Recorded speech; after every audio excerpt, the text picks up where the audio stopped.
adventure in Pipeman on W4CY Radio.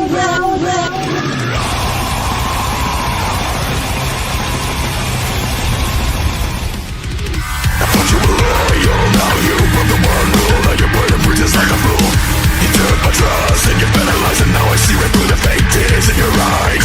Selling out for the quiet life, you're just like a clown, yeah. Call yourself a friend, now it's being wrong, will leave you worthless, wrong. Fuck the fake friends who won't forsake me. Now I know that you're never gonna break me. Get up and go, motherfucker. This is the Pipeman here on the Adventures of Pipeman W4CY Radio, and I'm going back across the pond again.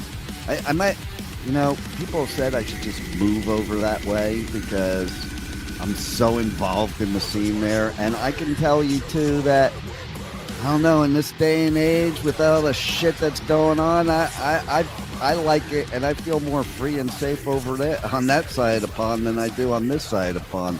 But here we are with some killer new music from a killer band from Ireland. So let's welcome to the show Gav from Survivalist. How are you? Yeah, I'm good, man. I'm good. And yeah, I mean, certain areas, definitely, there's definitely obviously bonuses to living here than in America, but there's also still, the country's still run by a pack of dickheads, man. So wherever you are, you're going to get them. Well, it's funny you should say that because I travel a lot for years and years now. And this year in particular, more than ever, that statement is true everywhere in the world. It's like, yeah. I used to go to places to escape the insanity going on here. And now I just go somewhere else that has the insanity. And when I talk to my friends on your side of the pond, people don't realize this. It's one thing when you're visiting someplace. It's another thing when you live there and have to deal with it. Like as an American going to the UK, I don't have to deal with the bullshit you have to deal with, you know? So yeah, it's like, oh, I feel much better over here. Then you live there. Yeah. and it's, and I've experienced it in other places because I've lived in multiple places. And it's like when I was younger, I always moved to where I vacationed. Before I ever got married and had kids, that was what I was known for in my family. It's like if I vacation somewhere, I'm like, oh, fuck, I'm moving here. And like the next week, I would move there. I think any vacation I've ever been on, every time I leave, or if it's tour, if we're away, every time I leave that place, I'm like, fuck, I would love to move here. But then it's the same as if you live anywhere, man. Everywhere, every location in the world, every place, every town, every city, every country has its own shit. You know what I mean?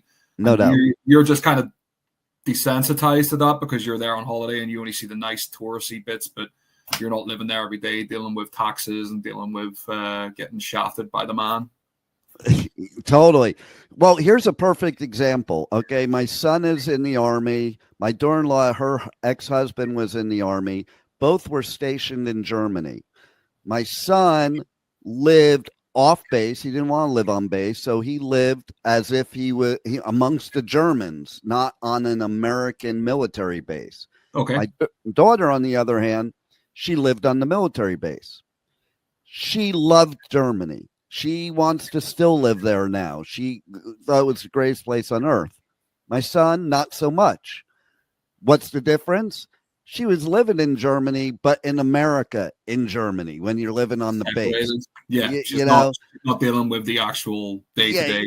Yeah. And my son alone with dealing with the utility companies was enough to make him want to, jump ship, and see, that's something you don't when you're vacationing or like you're stationed somewhere in the military on a base. You don't realize those real life situations that people that actually are locals go through.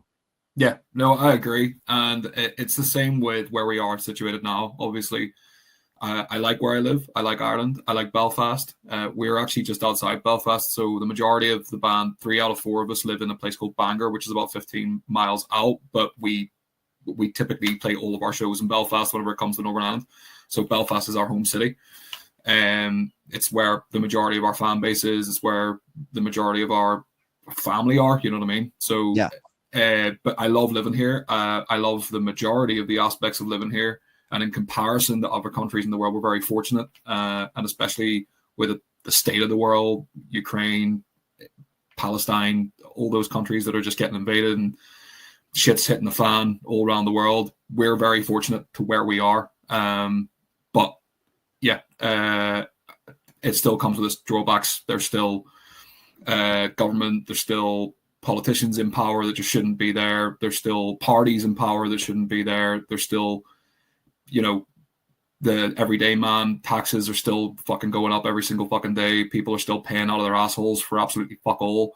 Living crisis is ridiculous. Homeless crisis is ridiculous. But I love my city and I love Ireland. And yeah, that's why we kind of put that at the forefront, because we are from Belfast. We are a Belfast band.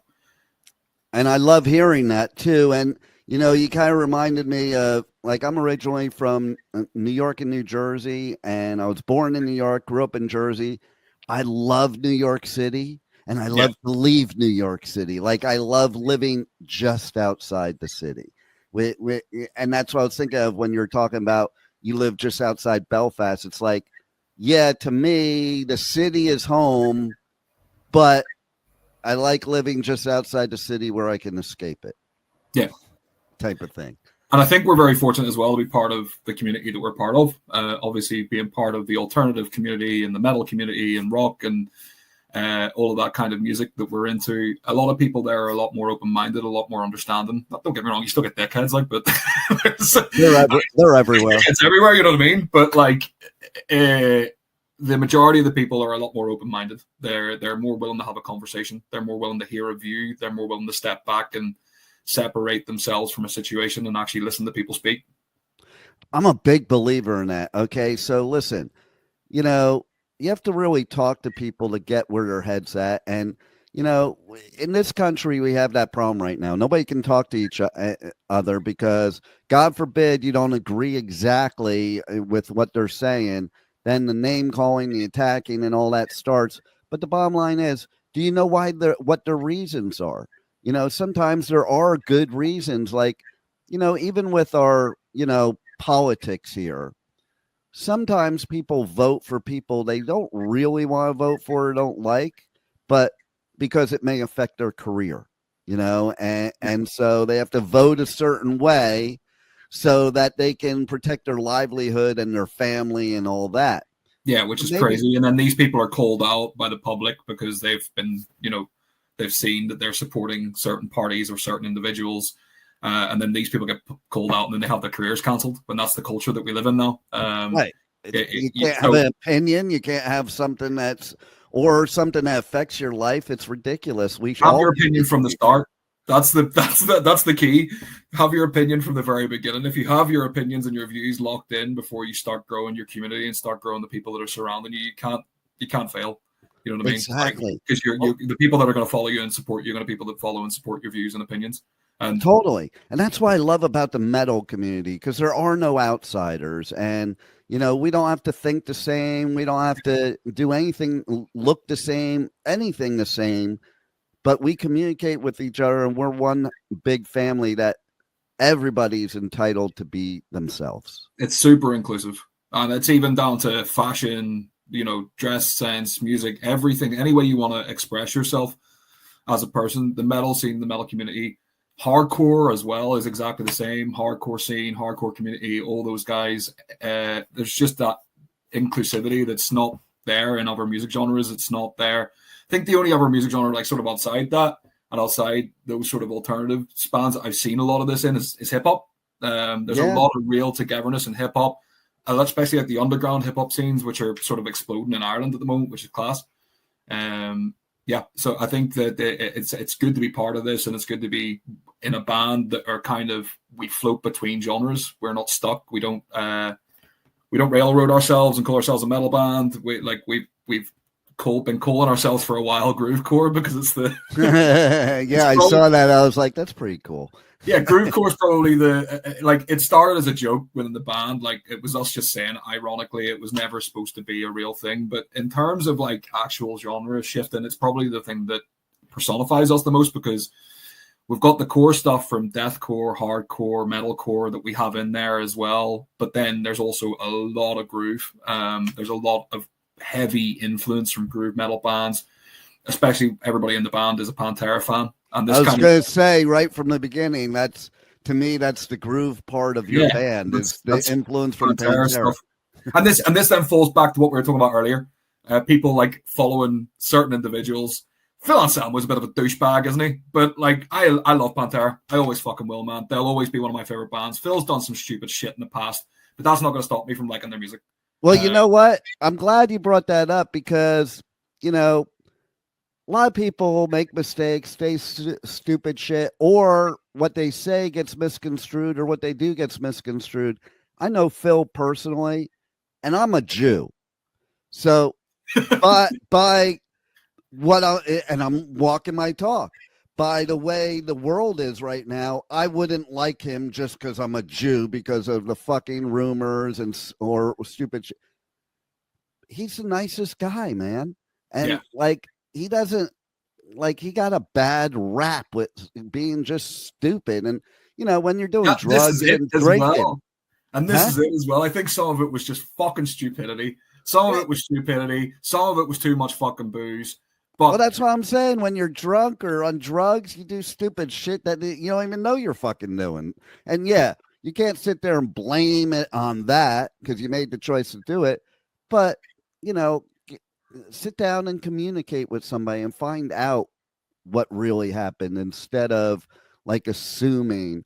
And I think communication is key, even if, like, this will blow your mind, but I actually literally sat down and had a conversation with a real neo-Nazi, and because I was forced to work with this dude, and I had two choices. I could either talk to him and find out why he thinks the way he does, and maybe kind of help to modify his thinking by acting the right way, or I could kick the shit out of him and just prove the point of why he hated me just for being a Jew.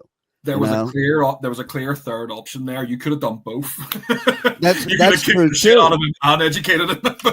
Right. That is my first thing is to kick the shit out of him. But you know, I did talk to him, and what I found out was he was just brainwashed, but by stupid, ignorant people. That is the only people he was surrounded with, and he was told shit. And then when he was talking to me, instead of me attacking him and being an asshole, he listened because I wasn't being an asshole, and he was like, oh, wow, maybe they were wrong. And like, it changed his viewpoints. You're not going to change people's viewpoints by beating the piss out of their opinion. You know, they're going to beat the piss back. I'm a big fan of people as well, man. Like, I'm a big believer in people, and a big believer, obviously, people shape us, especially being in a band. You've got to believe in people. People are the ones that pay your tickets. They're the ones that buy your merch. They're the people that turn up to your shows, and they're the reason why you can do what you do. So I have to believe in people. And I like to give people the benefit of the doubt. And it has bit me in the ass probably more fucking times than I could care to remember. But at the same time, I like to give people those second chances. I like to believe that people can be better. It's a better way to be for yourself, man. Yeah, of course. Like, it sucks walking around angry all the time, you know? And like, the politicians are the ones doing it. The politicians throughout the world are the ones turning us against each other, and we need to stand up against all of them. My viewpoint is they're all on the same team, and it ain't mine. Like, in my country, Democrat, Republican, it don't fucking matter. They're two sides of the same fucking coin, and they can go fuck themselves, all of them. Yeah, all politicians, like, don't get me wrong, there probably is good politicians in there. And there's also probably politicians that I think are pieces of shit, but they maybe have some views and they maybe have some opinions on stuff that I do agree with. They've maybe done some things that I thought, oh, you know what, that's good. But that doesn't make you a good fucking person just because you've gone and maybe had one or two wins. You like, being a good person that's where your moral compass points to. Like, you're not a good person from being a fucking sex offender or being an absolute fucking dimwit. Like, yeah, We really went in fucking heavy here straight off the bat, didn't we? Well, yeah. Like it's part of your music too, which is what I love because, so many people say that musicians should stop preaching and like stick to the music. That is what music's about. It's about expression, and it is about getting those things out of you. It's therapy, getting the anger out, getting the things that piss you off in the world. Music has always been a voice for the injustices in society. Like, so why all of a sudden should it not have a voice? It's fucking ridiculous. I think it's the most powerful voice we can have. And I have this philosophy. We could solve all the world problems if we had just one major music festival that was a rock metal music festival that the whole world was required to attend. And then we could just work everything out in the fucking pit. Like a purge for music. One day a week. Biggest wall of death ever. And boom. Because listen, you know how it is. People don't know. In the pit, we're not out there to hurt and maim people. We're out there so we don't hurt and maim people. Yeah, it's expressionism. It's a way for people to escape from the everyday bullshit that they're facing in society at the moment. And I think that's why music and escapism is so important as well. And circling back to what you mentioned about keeping your voice and keeping music and keeping politics and keeping all that shit out of music, it's fucking stupid. Like, if that happened, some of the greatest music that's ever been written or created has been written because it's either politically driven or it's being driven by emotional response or it's a cry for help or it's to do with substance and alcohol abuse. There is always a story there. Yeah. So if you are those people that sit at home and be like, keep your politics out of my music, keep your messages out of my music, I just want to shut the fuck up. All of your music's got messages in it. Yeah, 100%. And to your point about the human being thing, okay, I'm big about that. Just be a good human being. I don't give a fuck what you believe as long as you're not intentionally trying to hurt people. Just you do you. Just don't intentionally try to hurt people. Yeah. And perfect example. I don't know if you saw what happened. I think it was yesterday. Fucking Roger Waters. Oh, yeah. Fucking talking shit about Ozzy. Like, dude, the dude just passed away. His family is in mourning. He is a real person. Whether you liked Ozzy Osbourne or not, or whether you liked his music or not, or whether you agreed with his opinions. And yes, Ozzy did some fucking stupid shit. Like, he was high off his drugs. He did stupid stuff like bite the heads of animals. He did some other horrible things with animals we'll not get into.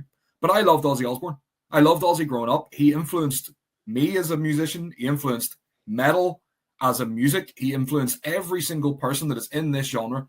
There's no one that can stand back. Like, we wouldn't be here without Ozzy Osbourne. You know what I mean? Yeah. There's so much.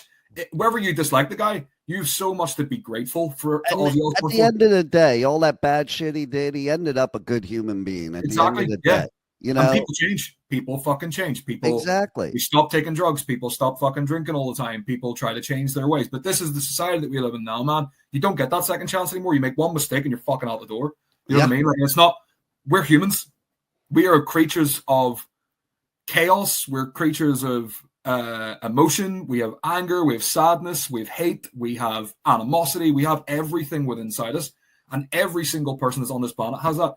So also be kind to people. Take a step back, realize situations that other people are in, and obviously there are wankers out there as well that don't deserve those chances, but like, try and be kind. Try and remember that we're all trying to get from A to B, and we're all trying to get there the same way, and we're all trying to work shit out our own ways. Like, so yeah. And so that's what I love about your music, because your music is not only badass and heavy as shit, but it sends strong, positive messages and talks against the negativity in society. And I'm all about that. And I don't know, like, it's funny you made a comment earlier, and I'm thinking now we've really made the radio bleed today. Well, that's it. So, funny story about the song title. So, Radio Bleed, we was a replacement for a track that we had written on the album that we weren't very happy with. So we've shelved that for now. We're keeping some of the riffs. We're going to deconstruct it, and we'll obviously probably build it into a track in the future. So we took that song off the album, and we needed another song. So Nick and Reese actually went to Reese's house, where we do all the demos. So Reese is our drummer. For anybody who doesn't know, Reese records all of our demos, and then we obviously take them into the studio so that we're a bit prepared for Josh. Josh is like the fifth member of this band. Without Josh, our songs wouldn't sound anything like the way they do. We help write, we have ideas, we collaborate on our music together. And I think that's what a good producer does. It's a collaboration. It's not just a band go and record this shit. And it's not just the producer being like, I'm going to change this because I like it. It's the collaboration, which is what we've always had with Josh. So we took this song off the album, and we were driving in the car after I had heard the initial song, and it was fantastic. Like, I remember Reese and Nick sending the riffs through for Radio Bleed and just being like, this is fucking class. This literally, and I'm quite picky. So a lot of the times, like when they send me stuff, I'll be like, no, this needs to be changed. This needs to go here. This needs to go there. But they sent me the song and it was essentially perfect. And it's the first time that ever happened. So the main thing that stuck out to me was that main riff the whole way through it. It's like down, down, down, down, down, down, down. So that's like, it was so repetitive and it's so throughout the song and it pops up in different places in the background. And I was like, that's like one riff the whole way through the song, but it's in different variations and we're doing different things with it and there's stops. I was like, whatever songs do that? Bleed. Bleed by Meshuggah was, and I know they're not similar. I know that they're not even in the same genre, but it was the same structure. Having that same riff pattern the whole way through. But then we were like, but let's make it like Bleed, but something you'd maybe hear on a rock radio station, because like Meshuggah isn't getting played at 2:00 in the afternoon on a rock radio station. But I wanted to kind of give it that new age feel, a bit of hip hop with the DJ scratching and stuff in the background, and kind of bring it into 2025. So that is where the song name Radio Bleed comes from. I love it. It could be like a radio version of Bleed. I love it. That's pretty cool. And what I really dug too about the video is that it was done in a skateboard park, because I'm a skateboarder. The only thing I have to say is, man, you guys should have been skateboarding while playing. Well, we were. If you look at the video, our guitarist Nick, there's a few shots of Nick in the background, and there's a few shots of Nick with the guitar on the skateboard. See, I missed the part where he had the guitar on the skateboard. So there you go. Yeah, he is. There's a few shots. I stand corrected. That's you got to keep an eye though, because like there's so much happening. It's such a busy video, and we decided we wanted to do it in 4:3 because we just a bit edgier. Put those black bars at the side, rewind people back to the 90s and how music videos used to look. They're not in 16:9 anymore. It's not all clean. It's not all polished. That was kind of the aspect of it. And the main messaging behind Radio Bleed is, so we've all had a friendship or a relationship, or we've known somebody and that has either went toxic or they've fallen out or that person has stabbed them in the back. We've all kind of felt that way. And yourself, whether it be an individual or a group of people, you always feel ostracized. You feel isolated. You feel on your own. You feel like you've got nowhere to turn to and nobody to speak to when you're going through that situation with either those people or those individuals. And then you realize when you take a step back and you take a breath and you look around you, there's always someone to speak to, whether it's a friend, whether it's a family member, whether it's just reaching out to somebody. If you don't have any immediate friends or family, there's other support groups, there's other charities, there's stuff. There is always going to be somebody who will open an ear and listen to you, no matter how isolated and how ostracized you feel like you are being from society, from your friends, from your family. And Radio Bleed is about the togetherness within that. So it's about finding the peace within the chaos and finding the community where you belong, kind of thing. And that was just kind of putting your feet back, having a beer, drinking some Buckfast as we do in the video as well. And they were not props, they were actual alcohol. Listen, you wouldn't be Irish if they were props. Well, this is it.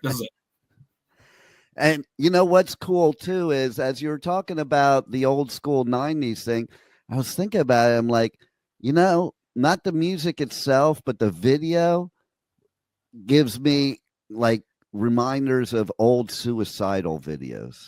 Yeah, that's it. It's old school suicidal tendencies, old school Pantera. Like it's all that like old school 90s togetherness as well. Get off your fucking phone, stop scrolling, go and sit in a skate park with your friends, have a drink, watch your mate do a kickflip, break his fucking wrist, and not see you again for 3 months. But that's real life. You know what I mean? Like that is the world that we live in, and it's a bit more of what we want to capture. We want to. One of the sentences I've said about our music before is that it is familiar and reminiscent, but it's also current and cohesive. So we've got all those aspects of the old school bands that influenced us, like Pantera, like Machine Head, like Judas Priest, Black Sabbath, all those guys. There's elements of that old school sound within our music and within even our visuals and the way we look. But also we wanted to make sure that it had new, polished radio sound. And I love hearing that too, because nowadays I find that, I don't know, a lot of metal is so programmatic is the best way to put it. I call it like an algebraic equation to make a metal song. And like some of these, like with the micro genres, that's why I love it. You know, it's funny. You made me laugh when you're saying how you came up with Groovecore, because I do that shit in interviews at festivals all the time. I'll have bands like, if you were to pick what genre and make up a new genre that was your genre, what would it be? And I do it because it's so ridiculous how many genres, subgenres, micro genres there are that, there might as well be one for every band because it's so stupid. And a lot of those genres, they're so fine-tuned that they use a formula to make metal music. Metal music was never a formula. So bands like you that are bringing in different elements, that's what makes you unique and stand out, because it's not predictable. It's soul. And it's the same as our live performance. Anybody who's ever came to see us live, yes, we use backtracks. I think it's probably in this day and age fucking stupid not to use them. But our backtracks are so minimalistic. You will literally hear maybe some synths or something in the background, but what you're seeing live is live as fuck. We don't use in-ears. We still play through the monitor. I don't use anything at all. The only person that uses any sort of click track or anything like that in the band is our drummer. And that's just to keep the rest of us tight. Everything else is just off him. So we play like a traditional band as well. And it's been said to us so many times when people came to see us live, it's raw, it's energetic, it's impactful, and you feel like you've gone to see a live band. I have seen so many bands recently, man, and I'm actually fucking sick of it, to be honest. I'm sick of going to see bands that sound exactly like they do on record. Yeah. That do not differentiate. They don't try. There's no jamming. There's no mistakes. There's no mistakes. There's no fucking about. There's no we pause our backing track a few times throughout our set, and we do things on top of that. So our drummer will hit pause and we'll riff, we'll do some bits and pieces. And it's something that's lost in music now. I've seen bands as well. They all have their in-ears in. They're hearing everything coming through their head, and they're completely disconnected from their crowd. They don't speak. I was going to say, they don't speak to anybody. Like I've said, they just stand there and they play their music. They fuck off. They don't go, well, get the fuck up on stage. Open this fucking place up. That's all. I was going to say, if I was singing and I had the in-ears in, I would not even feel like I was there. I would feel like I was in a studio. Like you want to be part of the audience. I want to hear the audience. I want to feel the audience. I want to be part of it. And so to your point of being disconnected, I've always felt that with the in-ears. Like if I were a singer, I wouldn't want that shit. I want to be part of it. That's part of being a front person too. And we never want to move to that. It's something that I've said, and I know that probably doesn't align with certain maybe labels or certain management or anything like that, but it's not something that we're willing to compromise on. Our live sound is fucking good. Like, and that's me speaking non-biased from somebody who has just heard videos of us, who has seen videos of us play. Our live sounds good, and it doesn't need any more than what it's got. Now, would I want to add more production in? Stage shows, some screens and shit behind us doing cool stuff, fire, all that shit, 100%. Like right. Visuals. That's different. That's just a performance aspect of it. But the actual sound, that stays the same, because that's where our that's our heart. You know what I mean? That's our soul. That's our expressionism. That's where we get the fuck about. That's where we get to interact with our fans. It's how we create these unique live experiences where people are coming and they're fucking climbing up poles and all sorts. Like, we've had people climb on roofs and everything at our shows. Like, it's been wild. I love it. That's old school too, because I've been at shows like that back in the day. Yeah, and I think you lose that, man. I think in ears you lose that. And I've been, like I said, so many bands that I've seen recently, and they're just standing on stage. They're going through the motions. They're playing. And I get it as well. If you're a touring act, it's exhausting. It is exhausting, like being on the road for so long. And I get that sometimes you might just have a night where you want to stand. But I think that if there are people, it's like being paid for a service, isn't it? Like your fans are paying tickets to come and see you. Yeah. You're paying your bills. If you're a true artist, yes, it's tiring. But once that you're up on that stage, it's like you go into this zone. Same.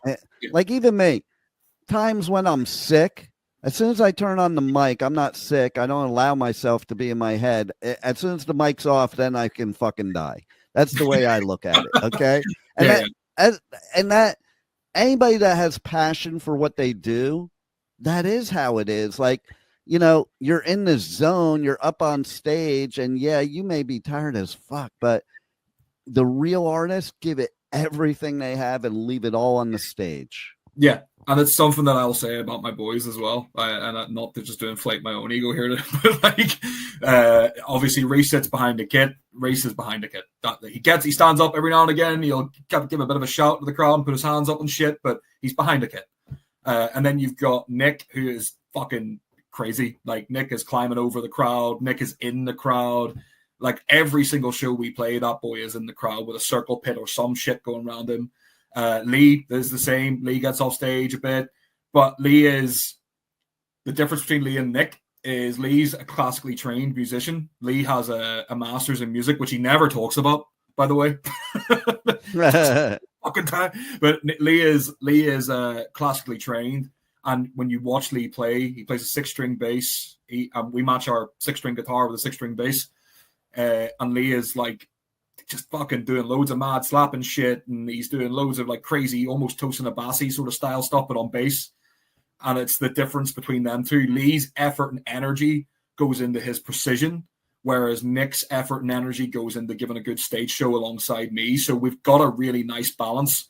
We've got the sound and everything being leveled right, and everything having that polished sound, but there's also that rawness and that aggression and that energy to the performance as well. Nice. And speaking of live, you have some tour dates coming up this month and next month, including one that is in your hometown at Limelight in Belfast. Yep. So that brought me back because I used to hang out at a club, Limelight in New York. That was a famous club back in the day. Yeah. That was insane. And it was an old church that was converted into a club. So you would climb up to the top and ring the bell, like after you got drunk and being stupid. Yeah, the Limelight's kind of our home ground. So that would be our home stage. We play majority of our headlining shows and majority of our support shows and stuff are in the Limelight. We've got, so this month in September, we are in Nottingham on the 24th. We're in Birmingham in Subside on the 25th. On the 26th, we're in the Griffin in Bristol. On the 27th, we're in San Diego's and Leeds. And then on the 28th, we finish up in Newcastle. That's the UK leg. And then we are back for the 8th, 9th, and 10th. 8th is in Limerick with Thy Art is Murder and Harriet. And then the 9th is in Belfast with Thy Art is Murder and Harriet. And then 10th, same. I don't know why I said their name twice, but yeah, we're in Dublin. But and that is one of the biggest achievements we probably had to date, was landing that tour. Nice. With Thy Art is Murder. It's a fucking huge band. Yeah. Harriet as well. They're an up and coming British band, and they're fucking outstanding. If you've they're badass. I interviewed them over at Bloodstock. They're great, and they seem like we haven't met them, we haven't spoken to them or anything yet, but they all seem like nice people. They all I think it's Julian's their drummer. Like, he gives us the time of day, responds to messages and stuff like that. Nice. And that's what it's all about, isn't it? It's like, And it's something that we do as well. Like, it's anyone who reaches out for our social medias, and I guess this goes out to anybody who's listening right now. A big part of what we do is about togetherness. It's about mental health. It's about supporting each other. It's about community. I'm a massive Hatebreed fan, and Hatebreed sort of got me into hardcore, which is my biggest love in music at the moment, especially. Hardcore is, it's about standing shoulder to shoulder with your friends. It's about picking your mate up if they've fallen. It's about picking strangers up if they've fallen. It's inclusivity again. And that is a big part of what our music is about. That's why we're called Survivalist. We're called Survivalist because it's all we're fucking all trying to do is survive on this planet, and we're all trying to do it together. And for anybody who's listening to this now, if you're ever struggling, if you're not coping with your head, if you're not coping with any aspect of your life, our DMs are always open. Am I going to get back to you fucking immediately? Maybe not. Maybe so. I might reply straight away. But if you're having a rough day and you're feeling like there's no fucking other way out and shit's looking dark and you can't see the light at the end of the tunnel, never do anything fucking stupid. Please drop us a message. Speak to us. Speak to any member of the band. That's what we're here for. I love it. I love your attitude, and your music screams that same attitude. Everybody's got to definitely check you out.